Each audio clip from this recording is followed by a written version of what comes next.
Before we get to today's episode, I want to recommend a podcast I've been listening to that I think listeners of this show might find interesting. It's The History of Vikings, hosted by Noah Tetzner, and available wherever you get your podcasts. This is a great show featuring conversations with leading historians about Viking history, Norse mythology, the history of medieval Scandinavia more generally. Some recent episodes have included King Harold Bluetooth of Bluetooth fame, ghosts and zombie stories from the Viking Age, weapons and battle tactics, the history of the Vikings in Russia, and most recently, a whole interview about the holiday of Yule, the Norse winter holiday. It's a great show, and Noah's a fantastic interviewer, so if you're at all interested in the subject matter, I highly encourage you to check out The History of Vikings wherever you listen to this or any other podcast. And now, on with the show. Hello. The episode you're about to listen to is part of a multi-part series introducing an overview of Japanese history. This is a repeat of one of the original projects the History of Japan podcast was built on, and is intended to serve as an update and supplement to these original works. After 10 years, my hope is to return to this approach and to do it a little bit better given the skills that I have improved in the intervening years. If you haven't been doing so already, you should listen to these episodes sequentially, starting with episode 501. Without any further ado, enjoy the episode.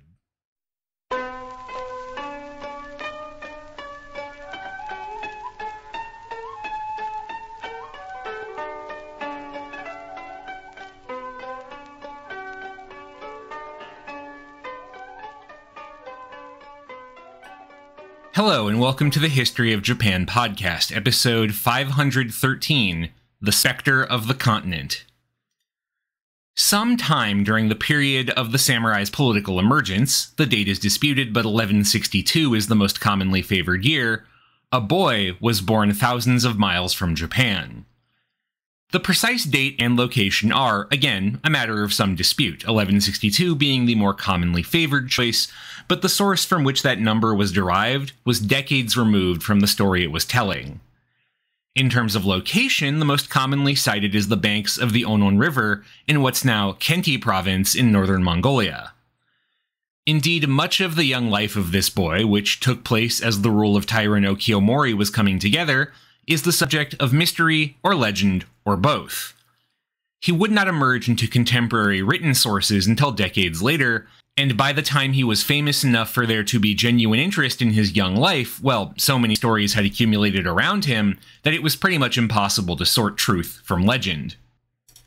It is fairly clear that the young boy named Temujin was a talented warrior. His station was comparatively humble. His father Yasuge was a chieftain, but not a wealthy or powerful one, and at any rate the group of steppe nomads to which young Temujin belonged, the Mongols, were not the strongest or fiercest or most powerful group in the open steppe lands of Eurasia. At least, not yet.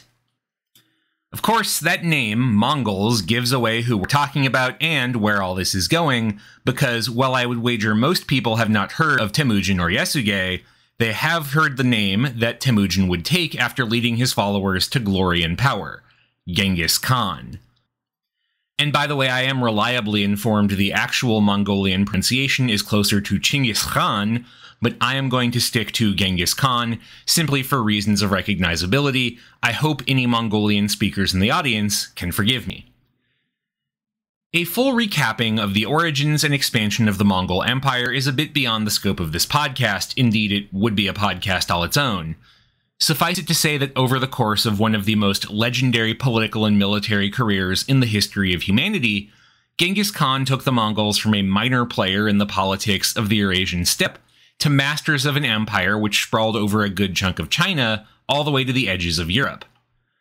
To do it, he killed untold numbers of people. Literally, it's very hard to estimate how many people died in the rise of the Mongol Empire, but even the most conservative estimates would make Genghis Khan responsible for some of the most destructive events in human history. Japan, however, remained untouched by the initial waves of conquest for that most basic of reasons, geography. The strength of the Mongol Empire lay in its land-based logistics and ground tactics, and those things become a bit trickier when you're talking about a group of islands over 100 miles off the shore of the mainland. Specifically, if you are wondering, the shortest crossing is from Busan in Korea to what's more or less Fukuoka in Kyushu, which is 135 miles or 218 kilometers, so not exactly a luxurious day out boating. Of course, the leadership of the Kamakura shogunate was aware of what was happening on the continent. The Kamakura government was emerging in the early 1200s, right around the time Genghis Khan was conquering China. For example, he took what's now Beijing in 1215. Through merchants going to China as well as Buddhist monks engaged in pilgrimages, the Kamakura leadership received regular updates on the progress of the Mongol advance. A good number of Chinese refugees actually came to Japan to escape the Mongols as well. After all, with all that water between them, clearly they were safe here. Except, of course, safety did not last.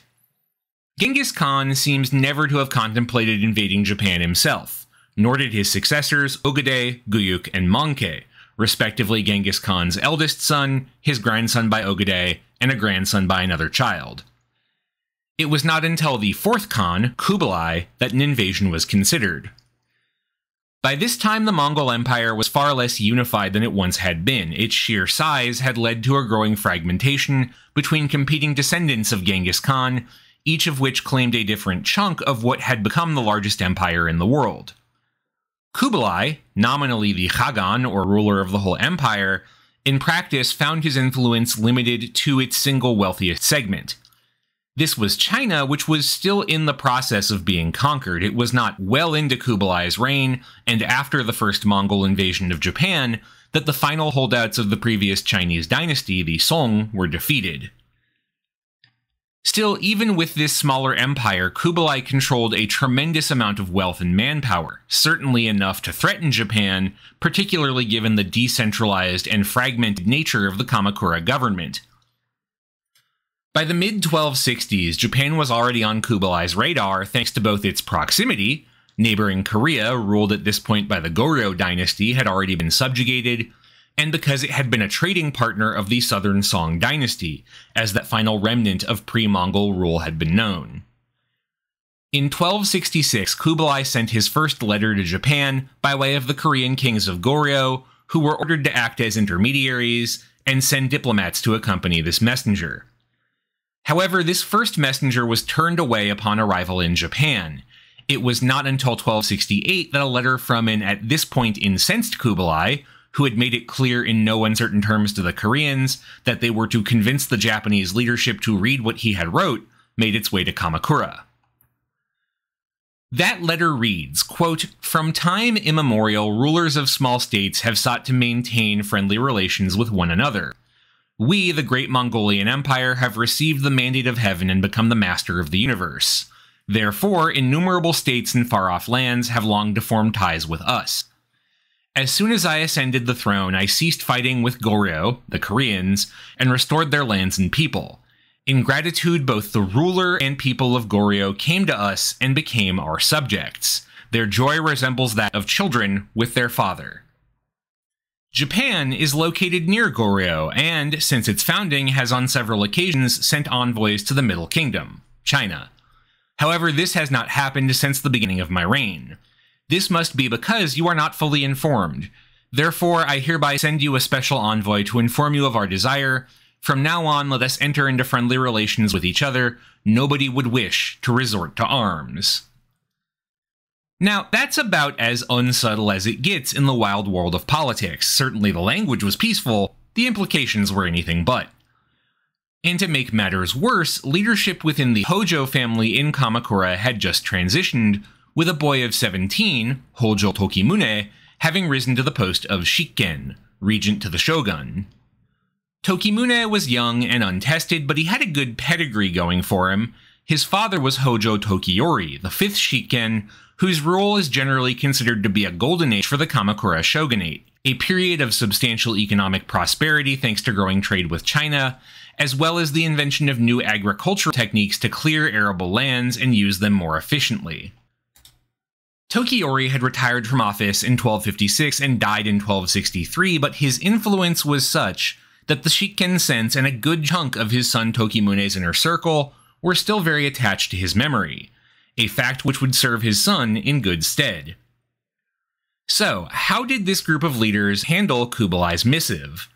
Well, the emissaries delivering it were not given a response and instead ordered home. We have fragmentary evidence suggesting that messages were sent to Western Japan, ordering local samurai to prepare defenses for a potential invasion, though only one of the messages to the Shugo of Sanuki Province in Shikoku, now Kagawa Prefecture, still survives. These responses make it clear that nobody in Kamakura seriously thought about accepting Kublai's demands. As early as 1268, Kublai himself, having realized this, ordered the King of Korea to begin assembling an invasion fleet and drafting men for an invasion force. Kublai did continue his diplomatic overtures. Another messenger made it to Tsushima, the Japanese-held island in the middle of the straits between Korea and Japan, before being confronted by the locals. Apparently, a skirmish ensued that saw the Mongol envoy head back to the continent with 2 Japanese prisoners, who were interviewed by Kublai before being returned home with yet another letter professing his peaceful desires. Still, even as the Great Khan insisted he wanted nothing so much as peace, he had begun preparations for war, albeit somewhat delayed by a rebellion in Korea against the Goryeo monarchy, driven at least in part by said monarchy's collaboration with the Mongols. That Korean rebellion took until 1271 to crush, delaying any plans for an attack. In the end, an invasion would not come until 1274, after several more attempts by Kublai to force submission diplomatically, all rejected without an answer, and after the completion of several more military campaigns on the continent to shore up the Mongol position. In particular, Kublai delayed the invasion to finish securing his control over Korea and to complete the siege of Shenyang, a fortified city in southern China which was halting his advance into the south of the country. That fortress, besieged since the mid-1260s, finally fell in 1273, freeing up money and troops for the invasion of Japan. Kublai initially planned to dispatch his forces in the 7th lunar month of 1274. However, delays, particularly around the construction of the more than 900 ships required for the invasion, pushed the start date back to the 10th lunar month, and even then many of the warships of the Mongol fleet, mostly built in Korea, were of rather haphazard workmanship in order to meet the Khan's very demanding timetable. Still, the sheer scope of the invasion was by all accounts incredible.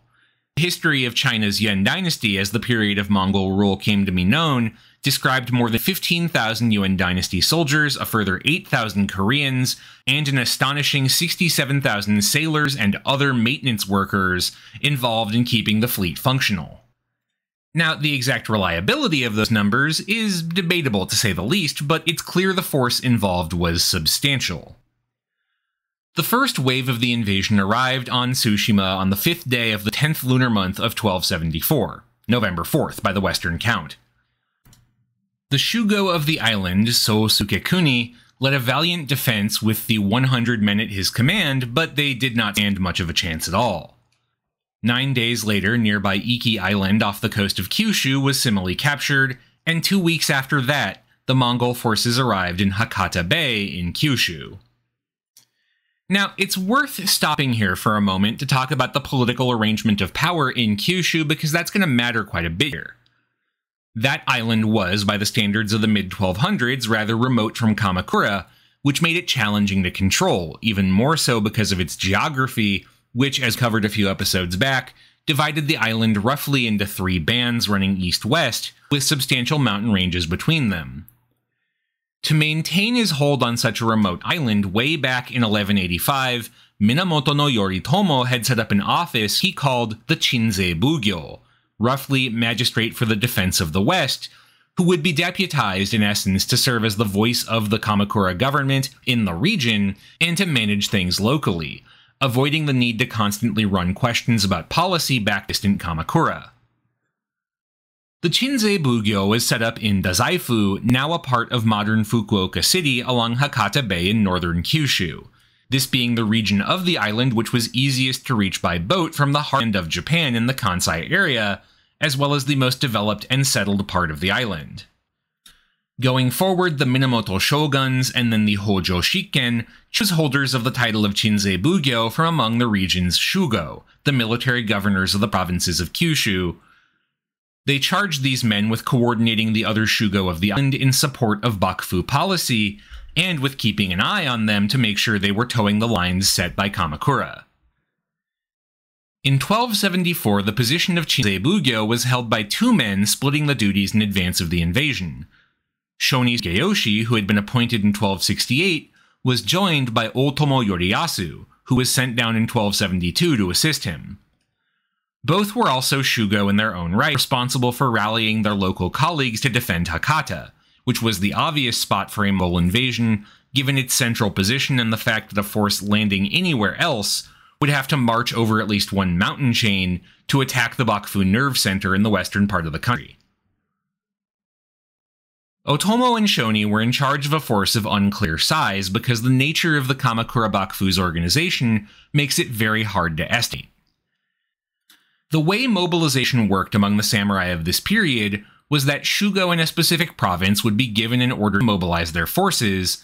They were then responsible for rallying the local samurai living there, both the jito and the gokenin, a term that's very hard to define without a long-winded tangent, but broadly refers to lower-ranking samurai loyal to the shogunate.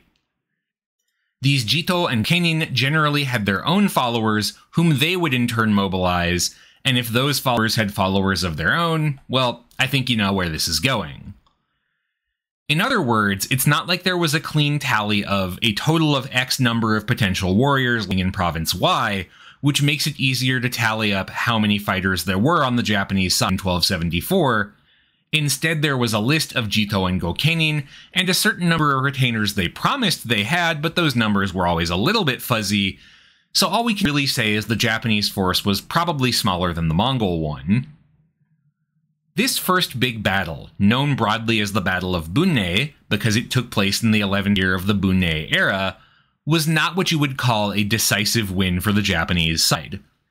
Hakata itself fell very quickly, and Japanese forces skirmishing with Mongol troops met with inconclusive results at best.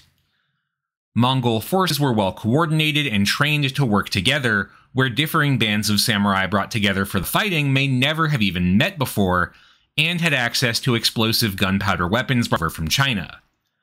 On the other hand, the Japanese, of course, knew the terrain much better than their attackers, and were able to harry the Mongol forces as a result, but attempts at a counterattack, for example a strike on Mongol landing sites at Torikai Beach west of Hakata, ended in defeat.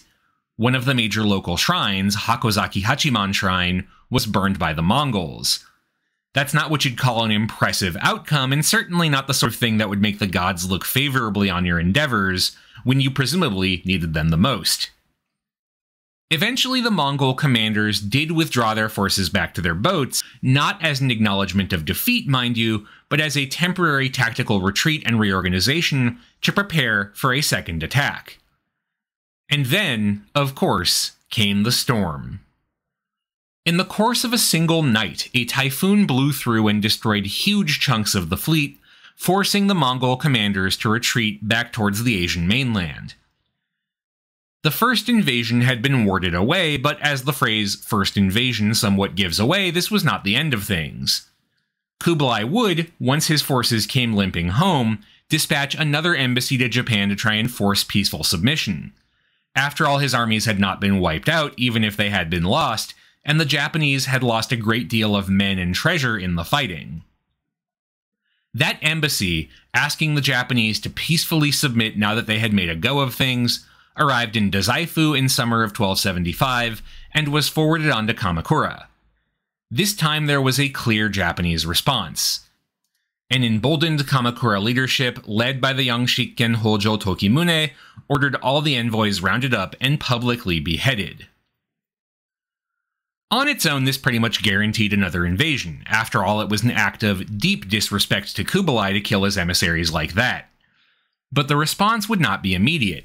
Kublai and his advisors decided to prioritize a more immediate issue and finish off the remnants of the southern Song dynasty.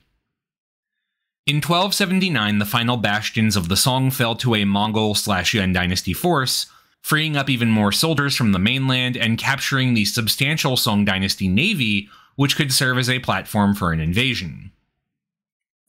Kublai also ordered his Korean and Chinese subjects to continue expanding his invasion fleets, and even established a government ministry for the conquest of Japan, composed of his veteran commanders and captured Song dynasty generals, tasked with drafting up the battle plans. The Kamakura leadership, meanwhile, had not been idle. Almost as soon as the first invasion force was dispatched, Hojo Tokimune and his advisors, most notably his father-in-law Adachi Yasumori, began planning for the next one.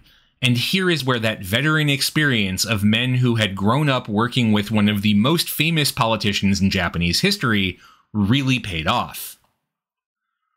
Local Shugo were ordered to contribute to shoring up the defenses of Hakata, including a stone fortification all the way around the bay, very unusual for the period, as the cavalry-heavy armies of the time tended to rely on maneuverability and light fortifications of rammed earth, rather than more permanent stone defenses. And these were not minor fortifications. The wall is only partially intact today, but from remains and records we can deduce it was huge, 1.5 to 2.8 meters high depending on the place, which is between 4.5 and 9 feet, and it was quite long, 20 kilometers side to side across Hakata Bay, about 12.5 miles. To boot, the whole thing was built in less than a year starting in 1276, thanks to an edict cleverly drafting local Shugo and Gokenin, as well as every shoen holder in Kyushu to support it financially. For example, a document from Osumi province suggests that shoen holders were responsible for funding 1 shaku of the wall, a bit less than a foot, about a third of a meter, for each cho of arable land in their shoen, slightly less than 1 hectare or about 2.4 acres. The power of local Shugo was also substantially expanded. They were given the ability to tax even non-samurai in their territory in support of defensive efforts. For example, the Shugo of Aki province in western Honshu seized a fleet of ships and a large shipment of rice, bound for the owner of a shoen in Kyoto as a tax to help fund the defensive effort.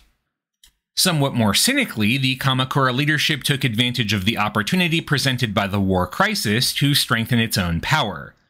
11 different Shugo were appointed to positions between 1274 and 1281, of whom 8 were members of the wider Hojo clan family. The other 3 were from the Adachi, the in-laws of Hojo Tokimune. Simply put, Tokimune was, in the time-honored tradition of politicians everywhere, taking advantage of a political crisis to centralize more power under himself and his closest allies. Jito, Gokenin, and other samurai who had holdings in the western part of the country were also ordered to head out there and take up residency full-time in Kyushu. Previously, a given warrior could have land holdings or land rights in the provinces but appoint someone else to manage them on their behalf, while they lived in the more civilized part of Japan. Tokimune, however, ordered everyone benefiting from land rights in the western part of the country to go live there, a measure intended to relocate large numbers of warriors to an area where they would certainly shortly be needed. Finally, and perhaps most audaciously, plans were actually even drawn up for a potential retaliatory invasion of Goryeo Dynasty Korea to take away the springboard for another invasion. We have orders from late 1275 to the Shugo of western Japan to begin assembling their men and fleets for an attack. The planned invasion, of course, never actually emerged, presumably because cooler heads prevailed before long. After all, as is, the Mongols had to cross a huge expanse of ocean with a massive fleet, a substantial challenge in its own right, and then attack into fortified defenses. Why give up that advantage? Still, the fact that this was even considered is pretty remarkable, and shows how much the war was at the fore of the minds of leadership during this time. Back on the mainland, Kublai gave the order for his second invasion force to be dispatched in the first lunar month of 1281, though a final set of logistical delays pushed back the start of the invasion to the 5th lunar month. Once again, estimating the numbers behind the Mongol force is challenging, but it's clear this invasion was actually larger than the original. The historical chronicle of the Yuan dynasty suggests 3,500 ships, a mixture of Yuan dynasty and Goryeo Korean crews, in the invasion force. The Kamakura leadership seems to have known another invasion was coming. They even had the timing more or less down, as a letter from Kamakura to one of the Shugo of Kyushu suggested the 4th lunar month of 1281 as the most likely time for another attack. Once again, the invasion met stiff resistance. Iki and Tsushima, which had been determined to be indefensible, swiftly fell to the forces of Kublai, but here the Mongols began to run into problems. The Mongol invasion force was divided into 2 distinct staging groups: the Jiangnan Division, mostly a Yuan Dynasty invasion force, and the Eastern Route Army, composed of 25% Korean soldiers, with the rest a mix of different Mongol fighters. The goal had been for the Eastern Route Army, which was the first to depart, to take Iki Island and then await the arrival of the Jiangnan Division, which was planned for the 15th day of the 6th lunar month. Then together they would advance on to Hakata. For reasons that are not entirely clear, the Eastern Route Army leadership did not decide to wait. Instead, it advanced on to Hakata early in the 6th lunar month without the Jiangnan Division reinforcements.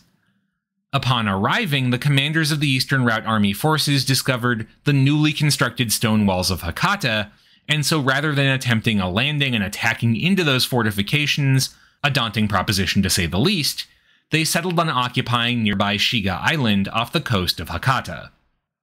The Japanese forces on the ground, led by the same Otomo Ieyasu who'd fended off the first invasion, wasted no time in mounting a counterattack and assaulting the island. They did not decisively crush the Mongols, but the Eastern Route Army did withdraw as a result. But hey, soon the Mongols would get reinforcements, right? Except not so much. The Jiangnan army did not even leave the coast of China for Japan until the middle of the 6th lunar month, by which time they were already supposed to have rendezvoused with the Eastern Route counterpart. Why were they so late? Because of the sudden illness and eventual death of the Chinese general placed in command of the force. He had to be replaced by someone else. The 2 prongs of the Mongol invasion did eventually manage to link up early in the 7th lunar month. Not at Iki Island, but in Hirado Bay on the western side of Kyushu. From there, they proceeded to Takashima Bay, about 93 kilometers, or 58 miles, west of Dazaifu and Hakata itself, planning, presumably, to land there and march to Hakata overland in order to avoid having to attack into those fortified walls. Otomo Ieyasu and the rest of the Hakata defenders had of course gotten wind of the Mongol position from the locals, and moved their forces to intercept. All was in place for a climactic final battle, and then, once again, the storm. For the second time, a massive typhoon swept through the Mongolian fleet overnight, sinking large numbers of ships, the remains of which are still being uncovered by underwater expeditions to this day. Countless thousands of soldiers drowned, plenty more were left stranded at the mercy of the less than generous Japanese defenders. The surviving Mongol commanders swiftly ordered a retreat to Goryeo Dynasty Korea. Thus, the second and final Mongol invasion of Japan came to an end. Kublai Khan never abandoned the idea of another invasion, mind you, but by this point his health was ailing and he had more pressing concerns, in the form of a brewing contention with other descendants of Genghis Khan looking to undermine his rule.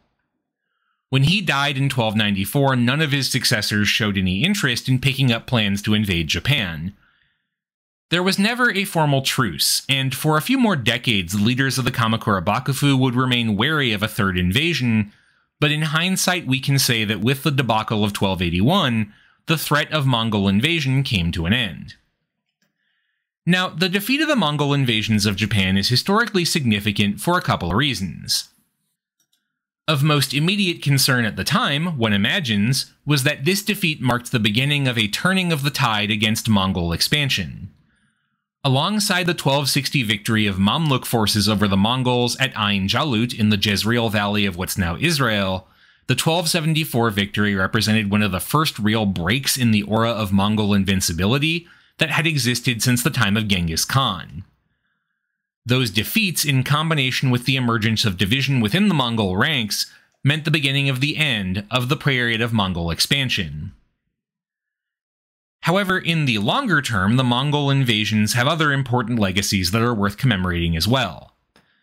First, for historians, they are absolutely crucial in terms of the window they provide into Japanese warfare in the medieval period.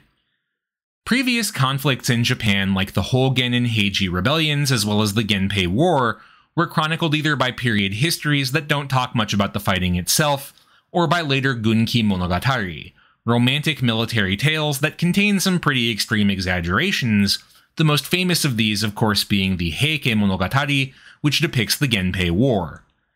As a result, it can be hard for us to reconstruct exactly what fighting looked like in, for example, the Genpei War. We don't have a lot of good sources for what actually happened when two opposing armies clashed together. The Mongol invasions are, by contrast, very well documented, thanks primarily to one of their participants. This is, of course, Takezaki Suenaga, a man who needs no introduction because we once spent a whole episode just on him, episode 476 to be precise. Now, because you can go back to episode 476 to learn more about him if you're curious, I'm not going to recap his history too much. Simply put, Takezaki was a low-ranking samurai from Kyushu who participated in both the 1274 Bunne battle against the Mongols and the 1281 one, known as the Battle of Koan because it took place in the Koan era. After the 1274 battle in particular, Takezaki felt his rewards for participating in the fighting were not adequate, a situation about which we will have more to say in a second, and so he made his way to Kamakura to petition a sympathetic shugo at the warrior capital to increase his rewards. He was ultimately successful and used part of his increased reward to commission an elaborately painted scroll known to history as the Moko Shurai Ekotoba, the illustrated scrolls of the Mongol invasions, roughly translated.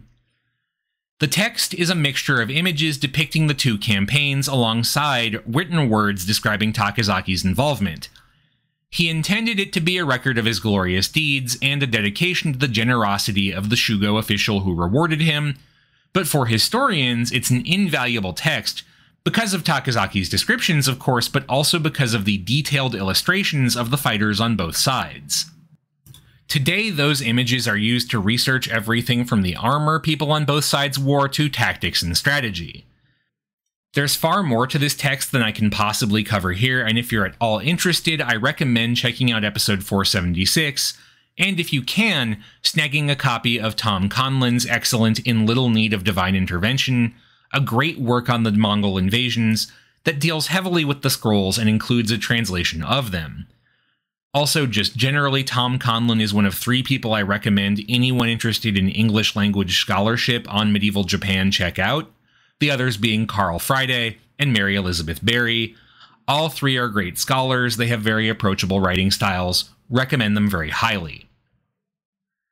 The Mongol invasions have one other legacy for us beyond their utility for scholars in allowing us to study medieval warfare, and Takezaki's story is a great gateway to discuss it. I mentioned that what brought him to Kamakura was the belief he'd been insufficiently rewarded for service in the 1274 invasion. That was particularly important for him because those kind of rewards were, in essence, the main way warriors got paid. Elite samurai might own shoen or other land grants to receive minor stipends, but the vast majority during this time relied primarily on income from battlefield plunder. After the fighting, individual warriors on the winning side would submit a list of their deeds, enemies killed, particularly those of importance on the opposing side, brave deeds committed, losses incurred, that sort of thing. These bills for services rendered, in essence, formed the justification of their compensation. More deeds done equaled more money in the bank. In the past, this worked pretty well for a simple reason. If you were on the winning side, you could plunder the losing one. Lands, treasures, weapons, whatever, you could hand those out as rewards, but defeating the Mongols didn't get the shogunate more lands, and what treasures the Mongols had with them generally ended up on the bottom of Hakata Bay. And it wasn't just samurai who demanded rewards either. In the conception of the time, part of any war effort was the fervent prayers of religious institutions on your side, which could produce divine intervention favoring your soldiers. And, after all, it seemed like that was what happened. Both of the two storms, known retrospectively as kamikaze, divine winds, had been what wiped out the Mongol invasion, after all. And so temples and shrines too went hat in hand to Kamakura after the invasions, insisting, not unjustifiably given the understanding of the time, that their spiritual efforts had defended the nation. Covering these costs, rewarding all who contributed, proved financially very challenging for the Kamakura shogunate. The sheer number of warriors demanding compensation, the cost of the war preparations, all of it drained the accounts of the Bakufu to a substantial degree. And maybe this explains why, despite surviving the Mongol invasions and coming out victorious on the other side, with a more centralized government too, the age of Hojo rule was now beginning to wind down. But that's something we'll get to in 2 weeks' time. Next week we're going to return to the subject of the medieval Japanese economy and to social changes. For now, that's all for this week. Thank you very much for listening. This show is a part of the Facing Backward podcast network. You can find out more about this show and our other shows at facingbackward.com, and you can support the network at patreon.com/facingbackward. Special thanks to those who have given at our shout-out tier: Jan Leonard, Stephen Elkins, Martin Oliveira, Clark Canning, Ian Kellett, Matt Haynes, Jackie Frostocker, Monkey Sack, Alayla McCulloch, Karen Murphy, Peter Wales, Robert Prine, William, Arno, Jonas Brandis, Nicholas Kroll, Jerry Spinrad, Jared Stevens, Jeffrey Dwork, Stefan Hrushka, Joshua Kane, Robbie and Kat, Jacob Key, Aaron Finkbeiner, and Anonymous Anna's Hummingbird, Mark Sai, Gil, Leslie Ikuta, Trash Taste Enjoyer, Harrison Reese, Robbie Martin McAvoy, Inoue Enrio's Ghostbusters, NihongoKaizen.com, Shimao Toshio's History of Japonesia podcast, A House is a Perfectly Cromulent Mascot, The Fish I Catch Are Rhodes Scholars Compared to Samuel Alito, Schmuck, and Everything Changed When the Fire Nation Attacked. I'll see you next week for our final episode of 2023. After that, we'll take a week off for New Year's, and then dive on into the year to come.